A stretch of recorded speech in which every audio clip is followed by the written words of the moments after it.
नमस्ते दोस्तों, मैं हूं आपका दोस्त और होस्ट मंजीत। दोस्तों, कॉकरोच यानी सीजेपी, जी हाँ, कॉकरोच जनता पार्टी सिर्फ 4-5 दिन और इंस्टाग्राम पर 14 मिलियन और आज 21 मिलियन, यानी एक ऐसी पार्टी जिसने सोशल मीडिया पर 140 साल पुरानी कांग्रेस और देश की सबसे बड़ी रूलिंग पार्टी बीजेपी, इन दोनों को भी फॉलोअर काउंट में पीछे छोड़ दिया। क्या आपने कभी सोचा था कि एक छोटा सा कीड़ा इंडिया का पॉलिटिक्स का सबसे बड़ा ट्रेंडिंग मुद्दा बन जाएगा? हम बात कर रहे हैं इस वक्त पूरे देश में खलबली मचाने वाली सीजेपी की। लेकिन दोस्तों, पहले ही 48 घंटों में इस पार्टी के साथ जो भी कुछ हुआ है उसने पूरी कहानी को ही पलट कर रख दिया। फाउंडर का पर्सनल अकाउंट डिलीट होना, बैकअप पेज का डिलीट होना, फॉरेन फंडिंग के आरोप लगाना और यहाँ तक कि फाउंडर ने एक बयान दिया है कि इंडिया पहुंचते ही मुझे तिहाड़ जेल भेज दिया जाएगा। आखिर क्या है ये पार्टी का पूरा सच?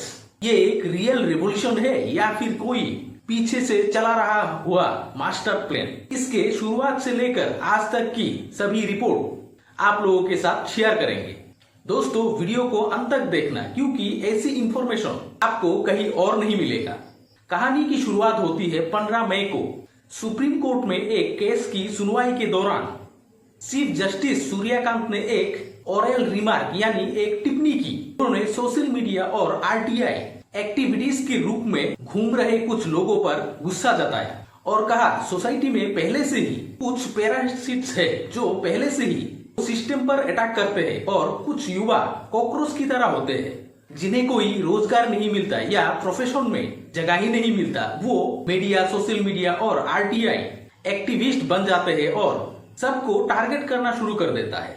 अब हालांकि अगले ही दिन चीफ जस्टिस ने इस पर क्लियरिफिकेशन दिया और उन्होंने कहा कि उनके बयान को मिसक्वाइट किया गया है और वो सिर्फ फेक और बोगस डिग्री को लेकर घूमने वाले जलसाजन की बात कर रहे थे, देश की आम युवाओं की नहीं। लेकिन तब तक इंटरनेट पर आग लगी हुई थी। देश का वो युवा जो पहले से ही NEET, UG, paper leak cancellation और भयंकर अनएम्प्लॉयमेंट से परेशान था, उसे ये कॉकरोच शब्द सीधे दिल पर लगा और उन्होंने सोचा कि अगर हम हक मांगने जाए तो फिर हम कॉकरोच है, तो फिर ठीक है, अब हमारी पहचान यही होगी। 16 मई को बोस्टन यूनिवर्सिटी से पब्लिक रिलेशंस की पढ़ाई कर रहे हुए 30 साल की एक इंडियन स्टूडेंट अभिजीत दिपके, उन्होंने इस मौके को एक डिजिटल वेपन बनाकर बदल दिया। उन्होंने अनाउंस किया कि एक नया प्लेटफॉर्म कॉकरोच यानी कॉकरोच जनता पार्टी, इसका स्लोगन दिया गया voice of the lazy and unemployed, और इनका एक और वायरल स्लोगन बना, they tried to step on us but we come back, यानी उन्होंने हमें कुचलने की कोशिश की पर हम वापस आए। सीजेपी ने सैटिरिकल 5 पॉइंट मैनिफेस्टो निकाला जिसमें शर्त रखा गया कि मेंबर बनने के लिए आपको क्रॉनिकली ऑनलाइन रहना होगा और सिस्टम पर प्रोफेशनली अपना भरास निकालना होगा। लेकिन इस मजाक के अंदर एक सबका देशवासियों के युवाओं का सीरियसनेस बाहर आया। जज को रिटायरमेंट के बाद कोई भी राज्यसभा की सीट या सरकारी कोई भी काम ना मिले, पार्लियामेंट में बिना सीट्स बढ़ाए महिलाओं को 50% रिजर्वेशन मिले, पार्टी बदलने वाले एमएलए पर 20 साल तक इलेक्शन की बैन लगे और देश के सबसे बड़े 2 टाइकून अमीर के मीडिया लाइसेंस कैंसिल हो ताकि इंडिपेंडेंट मीडिया को जगह मिले। नतीजा, सिर्फ 48 घंटों में 40,000 या फिर उससे ज्यादा लोगों ने प्लेटफॉर्म पर यानी वेबसाइट पर फॉर्म भर दिया और आज तक ये संख्या 3.5 लाख के करीब या उससे भी ज्यादा पार कर चुकी है। दोस्तों, ये मामले सिर्फ डिजिटल नहीं रहा। देखते ही देखते CJP West Bengal, UP, Bihar, MP, Haryana तक फैल गई। हरियाणा के रोहतक में जिला परिषद के मेंबर जयदेव डागर ने इस बैनर के तहत ऑफलाइन पास्टेड किया। लोग कॉकरोच के कपड़े पहनकर या फिर कॉकरोच वाला पिक्चर लगाकर सड़क पर उतर आए और यमुना नदी की सफाई के लिए क्लीन अप ड्राइव्स लगाने लगे।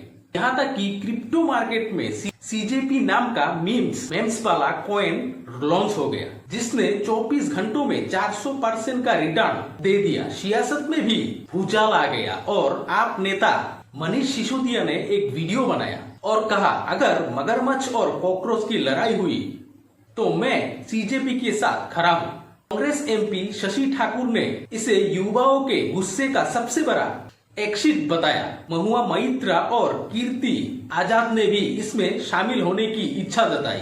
लेकिन दोस्तों, जैसे ही इस कॉकरोच ने रूलिंग एस्टैब्लिशमेंट की नींद हराम की, वैसे ही एक के बाद एक बदलने की कहानी शुरू हुई और यही से शुरू होती है हमारा लेटेस्ट रिपोर्ट।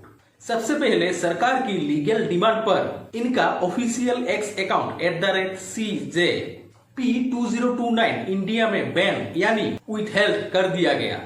सीजेपी ने तुरंत नया हैंडल बनाया, कॉकरोच इज बैक, और उसे लाखों लोगों ने फॉलो कर लिया। कल ही फाउंडर अभिजीत दीपके ने एक्स पर पोस्ट करके बताया कि उनका पर्सनल अकाउंट या फिर पर्सनल इंस्टाग्राम अकाउंट हैक हो चुका है और सीजेपी का बैकअप इंस्टाग्राम पेज मेटा ने डिलीट कर दिया था, जिसे काफी मुश्किल से रिस्टोर किया गया। अभिजीत दीपके ने साफ कहा, हम पर चारों तरफ से ब्रेकडाउन या फिर क्रैकडाउन चल रहा है। अब इसमें एक बहुत बड़ा ट्विस्ट आया है। बीजेपी एमपी निशिकांत दुबे ने उस आरोप लगाया है कि अभिजीत दीपके आम आदमी पार्टी के साथ उनके सोशल मीडिया हैंडल के लिए काम करते थे, इसीलिए ये पूरा कैंपेन आपका एक कोवर्ट पॉलिटिकल प्रोजेक्ट है जो कि फॉरेन फंडिंग से चल रहा है। हालांकि अभिजीत ने साफ कहा उनका आपसे कोई लेना देना नहीं, पर इस कंट्रोवर्सी के बाद पार्टी से अपना हाथ खींच लिया। एक independent media platform Red Mic को दिया इंटरव्यू में अभिजीत ने जताया या फिर डर जताते हुए कहा कि मैं अगले महीने इंडिया वापस आ रहा हूं और मुझे पूरा यकीन है कि मुझे दिल्ली एयरपोर्ट पे ही अरेस्ट करके तिहाड़ जेल भेज दिया जाएगा। इधर महाराष्ट्र में रहने वाले उनके माता पिता भयानक डर में है और उन्होंने मीडिया के सामने कहा कि उनका बेटा इस राजनीति से दूर रहे। सरकार और उनके एक्सपर्ट्स का कहना है कि इसमें बहुत सारे फेक वोट्स है जो पाकिस्तान और फॉरेन देशों से हैंडल हो रहा है। वही JNU के पॉलिटिकल साइंस एक्सपर्ट का कहना है कि ये देश के पढ़े लिखे आम युवाओं का वो गुस्सा है जिसे उठाने में हमारी मेन स्ट्रीम ऑपोजिशन भी फेल हो गए। अब दोस्तों, फैसला आप लोगों के हाथों में है। क्या आप लोगों को लगता है कि सीजेपी बाकी ही युवाओं का आवाज है या फिर पीछे से चलाया जा रहा हुआ कोई पॉलिटिकल एजेंडा, और क्या इस तरह स्टेटोरियल पेजेस को बैन करना सही है? आपकी राय कमेंट में जरूर बताना। दोस्तों, वीडियो को लाइक, शेयर और चैनल को सब्सक्राइब करना ना भूलिएगा। मिलते हैं अगले एक नए शानदार टॉपिक को लेकर, तब तक के लिए नमस्कार।